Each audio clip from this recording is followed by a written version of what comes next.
Bom, olá, meu nome é Brian Campos Januzzi, eu sou médico radiologista, e hoje a gente vai falar sobre um tema básico, mas muito importante, que é a ressonância magnética.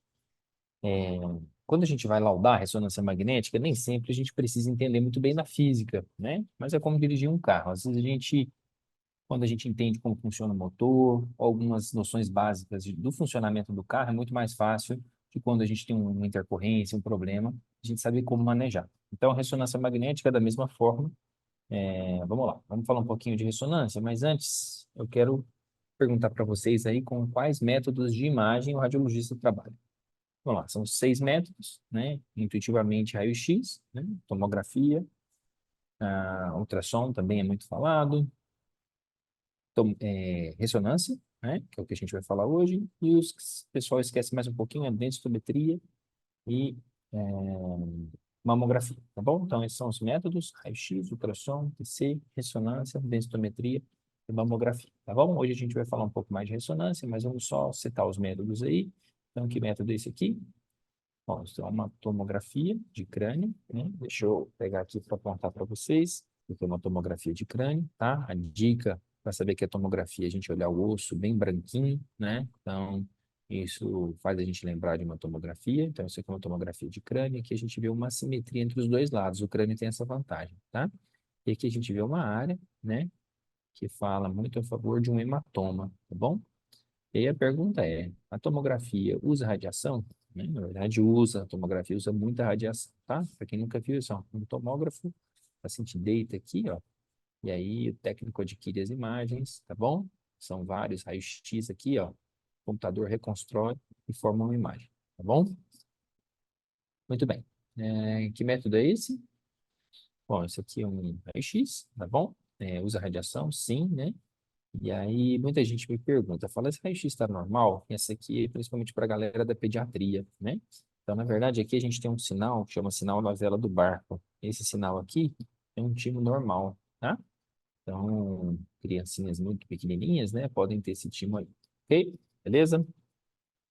Muito bem. Então, também usa radiação, para quem nunca viu, um aparelho de radiografia, esse aqui, ó. Então, o feixe entra aqui, ó. O tórax, ele entra póstero anterior do paciente, o que é o receptor, tá? Então, ele chega ali e forma a imagem, tá bom? O método é esse. Essa aqui é uma mamografia, tá? Que é um raio-x das mamas. Aqui a gente vê a, as mamas, né? Então, usa radiação, sim. Então, a gente tem duas incidências principais na mamografia, que são a médio lateral oblíqua e a crânio-caudal. Aqui está mostrando como se faz uma crânio-caudal, tá bom? E a gente combina essas duas imagens para topografar essa lesão, tá bom? Esse aqui, que método é esse? A densitometria óssea, tá? A densitometria óssea, ela serve para estimar risco de fratura, principalmente em pacientes idosos, né? Usa uma dose muito baixinha de radiação, tá bom? É, E aí a gente tem o T-score e o Z-score. Lembrar que o Z-score é para paciente jovem, tá? E o T-score para pacientes mais velhos, tá? Pacientes mais velhos também, homens. Esse aqui é o quê? Ultrassom, tá? Se eu falar que essa paciente aqui, ela tem acne, hirsutismo, irregularidade menstrual, a gente pensa em quê? Síndrome do ovário policístico. Isso. Então, esse método é ultrassom, não usa radiação, tá? Aqui o aparelho de ultrassom ele é amplamente disponível, é de fácil acesso, mas também operador dependente, tá bom? Qual que sobrou, né? Esse aqui é a ressonância magnética, tá? A ressonância magnética também não usa radiação. De que parte do corpo é essa imagem? Que é do abdômen inferior, né? E essa setinha aqui está apontando para o quê? Para o apêndice, né? Por que que essa paciente fez uma ressonância magnética para ver apêndice, né? Para ver se tinha apendicite? Na verdade, ela não tem, o apêndice está normal, né? Mas a resposta está na imagem. Aqui a gente vê o quê? Que essa paciente está grávida, tá? Então, essa paciente gestante, ela não pode fazer tomografia pela radiação, tá bom? Então, aqui uma alternativa seria a ressonância magnética. Muito bem, esse é o aparelho de ressonância magnética, que é o que a gente vai falar hoje. Para quem nunca viu, ele é um túnel, né? Diferente da tomografia, que é só um arco, aqui é um túnel. Então, o paciente deita ali, E aí, o que for ser estudado, né? Ele fica no centro da bobina, então, no caso do abdômen, o paciente fica praticamente no meio do túnel, tá bom? E aí, esse aparelho, né, para quem nunca fez, emite vários sons, né? Pam, pam, pam, pam. E esses sons são importantes para a gente adquirir a imagem, tá bom? Muito bem. Então, para quem não prestou atenção em nada, aqui, ó, não usa radiação, ressonância e ultrassom, usa radiação, o resto. Tomografia, mamografia, densitometria e raio-x, certo? Muito bem, vamos lá. Então, aqui os planos anatômicos bem básicos, né? Então, aqui o sagital, coronal e axial, esses planos são importantes porque a gente faz essas aquisições na ressonância magnética.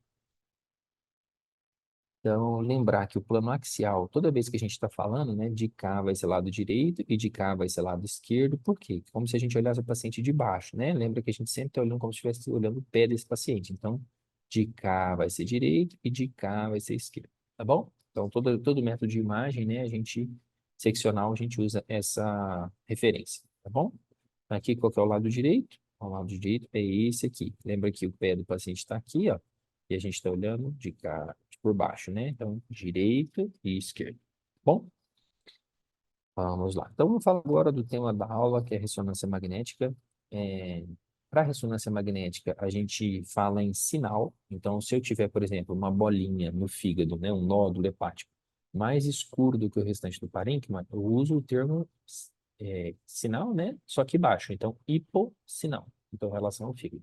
Se eu tenho uma bolinha da cor do fígado, eu posso falar isossinal, se eu tivesse um nódulo, né? Então, aqui é um exame normal. E se eu tiver uma bolinha mais clara do que o fígado, eu falo hipersinal, tá bom? Então, sempre a referência ao background ali, é o órgão de referência, tá bom? Plano de fundo ali. Muito bem. Então, esse é o aparelho de ressonância. Então, o paciente deita aqui, né? E aí, o técnico vai, ajusta, o paciente vai entrar lá dentro do túnel, o que foi estudado fica no centro ali, tá bom?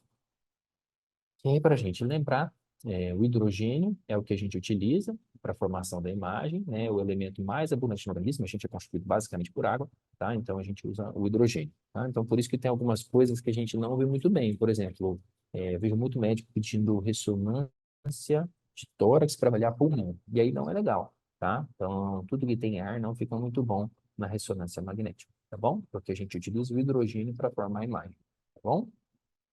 Muito bem, vamos lá. Alguém lembra disso aqui? Vamos lá, momento física, né, da aula. Mas rapidinho, vamos falar um pouquinho de eletromagnetismo. O que que é o eletromagnetismo? Relembrando aí, como se a gente pegasse um prego, tá? E aí, se a gente enrolar um fio de cobre nele e ligar ele a uma bateria, né? Esse prego ele se torna um ímã, tá? E o contrário também é verdadeiro. Se eu pegar um ímã, né? Ele também tem a capacidade de formar uma força elétrica, tá? Então, é o eletromagnetismo, o ramo da física que estuda a relação entre a eletricidade e o magnetismo, tá? É a capacidade da força elétrica gerar magnetismo e vice-versa, ok? Muito bem. Então, no corpo, a gente tem vários prótons e elétrons, tá? E aí, se a gente lembrar deles, cada um funciona como um pequeno ímã, tá bom? Por que que isso é importante? Isso é importante que o paciente em uma posição neutra, né, como a gente está agora, a gente tem esses spins, né, essas direções desses vetores, de uma forma aleatória. Então, quando a gente pega e soma esses vetores, o resultante é zero, tá? Só que quando eu pego o paciente e coloco ele na máquina de ressonância, o que que vai acontecer? Esses spins, antes do exame começar, só de eu posicionar o paciente no aparelho, esses spins vão se direcionar no sentido do campo principal. Na verdade, a grande maioria, uma ou outra se direciona no sentido contrário, mas a maioria se direciona numa mesma posição. E essa é a parte mais importante da aula, a gente entender como isso é feito, tá bom? Então vamos lá. Então, aqueles spins que estavam aleatórios, agora eles vão todos se alinhar, tá bom? E aí, o que que vai acontecer? Quando eu coloco um impulso de radiofrequência, né? Vamos entender como um barulho. Quando eu coloco aquele pulso de radiofrequência, aqueles spins que estavam ali a 0 grau, eu dou o pulso de radiofrequência, eles vão virar a 90 graus, tá bom? Na hora que eu desligo o barulho, o que que acontece? Eles tendem a voltar para a posição original, certo?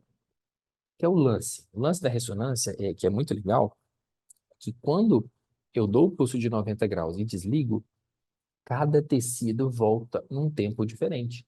Então, a água volta num tempo diferente da gordura, volta diferente do músculo, do osso, né? E de constituições diferentes. Então, se eu tirar a foto no momento X, né? Vamos chamar de T1. eu sei o que é água, o que é gordura. Se eu continuar deixando voltar aquele vetor e tirar a foto no momento y, que eu chamo de T2, né? Eu também vou saber o que é água, o que é gordura, eu vou ter a cor das substâncias, né? Dos elementos constituintes do corpo, tá? Então, esse é o lance da ressonância. Então, aqueles spins dentro da ressonância magnética, eles ficam alinhados, tá? Quando eu dou o pulso, eles vão virar 90 graus. Existem outras combinações, 180 graus e tudo, mas para a gente entender que, vamos entender que eles viram 90 graus, na hora que eu desligo aquele pulso, eles tendem a voltar. Só que cada um volta num tempo diferente, tá? Então, se eu tiro a foto, né, num momento em que esses spins estão ali no tempo X, eu chamo de T1, eu vou saber o que é cada elemento, a cor de cada elemento nesse tempo. Se eu tiro a foto no momento Y, mesma coisa, também vou saber a cor esperada de cada elemento ali nesse tempo, tá bom? Então, para a gente entender, vamos imaginar aqui que a gente está no Rock in Rio, tá? Então, na hora que chegou, a gente fretou uma van, né? E a galera foi junta. E antes do show, a gente foi no show do Coldplay, tá? Antes do show começar, tem um pessoal lá no cachorro-quente, outro pessoal na montanha-russa, outro pessoal na fila do banheiro, tem uma galera que tá falando mal dos outros e tudo. Na hora que for começar o show do Coldplay, todo mundo para e vira no sentido do show, tá? Vira pro palco. E é isso que acontece na ressonância magnética, tá bom? Então, todos os spins ali que estavam aleatórios, eles vão virar no sentido do campo principal, ou na direção do palco, tá? Um ou outro vira de costas, né? Porque não gosta de Coldplay, ou então, aqui na ressonância magnética, vira no sentido contrário, mas a gente tem um vetor, a gente tem uma resultante principal, tá bom? Então, é assim que funciona a ressonância magnética, tá? Muito bem, vamos só falar um pouquinho de sequências de ressonância magnética, e aqui eu vou falar das sequências básicas, que são T1 e T2, então que são os tempos que a gente adquire essas imagens, né? O T1 é uma sequência mais anatômica, o que significa isso? No T1 do crânio, por exemplo, eu vejo a substância cinzenta mais escura do que a substância branca. Então eu consigo ter essa definição um pouco mais anatômica, tá? Serve também para sangramento, principalmente quando eu faço com saturação de gordura, que é uma técnica que eu vou fazer o teu normal, só que eu vou ligar ali um dispositivo em que a gordura não vai ficar branquinha, a gordura vai ficar escura. Então, o que brilhar ali pode ser o foquinho de sangramento. Então, por exemplo, se eu tiver um paciente com endometriose, essa sequência vai ser fundamental, tá bom?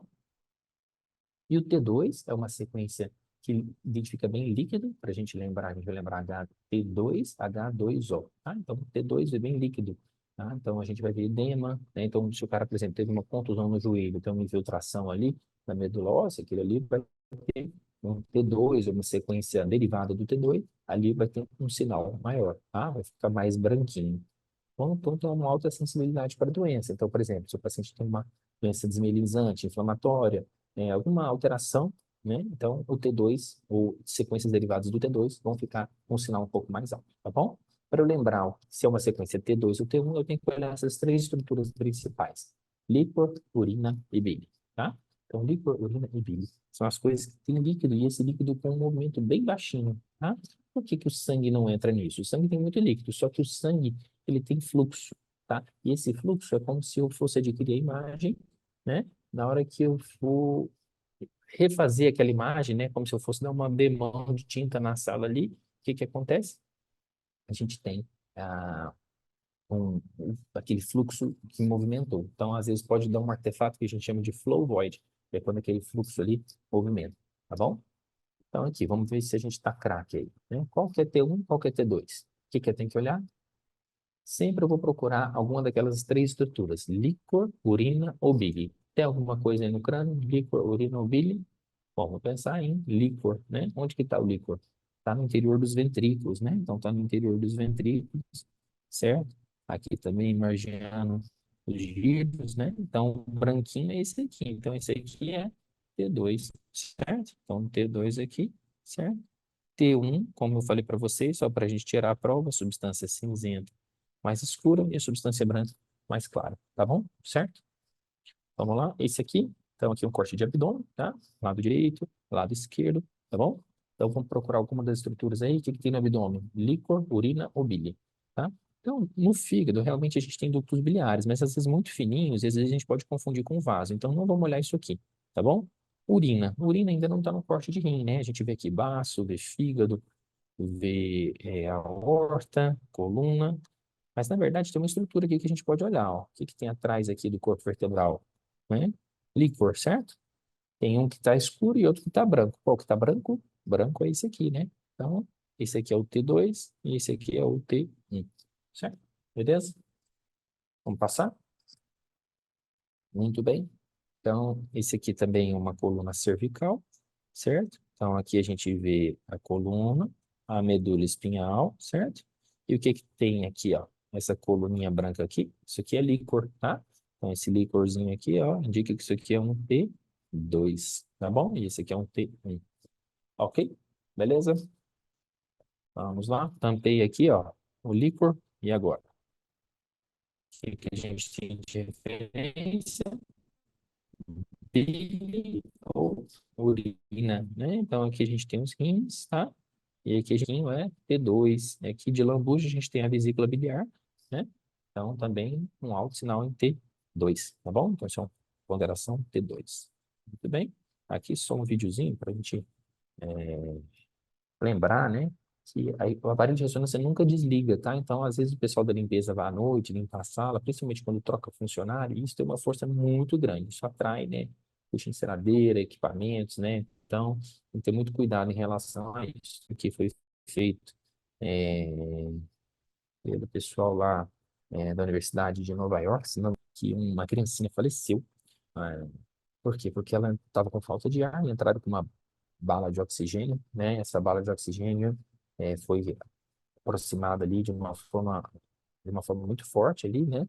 E acabou tendo um impacto grande na criança. Então, esse aparelho aí, eu acho que ia ser desativado, eles colocaram uma bomba, né? E colocaram a melancia ali, né? Então, realmente, impacto muito grande, né? Aqui, puxa cadeira, enceradeira, maca, né? E se juntar 10 pessoas aí para puxar, isso aí a gente não consegue, tá bom? É uma força muito grande, então realmente é um prejuízo muito grande aí para muitas situações, né? Tanto para o paciente quanto para a clínica, né? Então, tem que ter muito cuidado com isso. Os perigos são, faz muito barulho, então não sei se vocês já fizeram, normalmente a gente põe um fone, tá? Claustrofobia, tem paciente que tem agonia de ambiente fechado, e às vezes a gente precisa fazer sedação naquele paciente para conseguir fazer o exame. Pacientes com alergia, tem que ter cuidado também, né? A gente fala que o contraste da ressonância é menos alergênico do que o da tomografia, mas a gente também tem que ter esse cuidado. Queimaduras por radiofrequência, então, pacientes, às vezes, que fizeram tatuagem recente, tem que ter cuidado. A gente não pode ficar ali, deixar o paciente com o braço cruzado, né, tocando um membro no outro, né, então, as pernas, os braços, porque aquilo faz uma corrente e aí faz queimadura, isso principalmente em pacientes que vão estar ou anestesiados ou pacientes que perdem sensibilidade, né, pacientes com paralisia e tudo, que não vão saber relatar, e depois fica realmente uma área grande queimada ali, então a gente tem que ter esse cuidado. Estímulo de nervos periféricos e a gravidez, ela é uma contraindicação relativa, né? Evita-se principalmente no primeiro trimestre, tá bom? Isso aqui é um questionário de um dos lugares que eu trabalhei, tá bom? Então, em negrito aí, coisas que são muito importantes, que a gente tem que confirmar se o paciente não tem, marca-passo, implante coclear, clipe de aneurisma, tá bom? Então, a gente tem que ter esse cuidado, tá? E queria agradecer vocês, muito obrigado, qualquer dúvida, estou à disposição.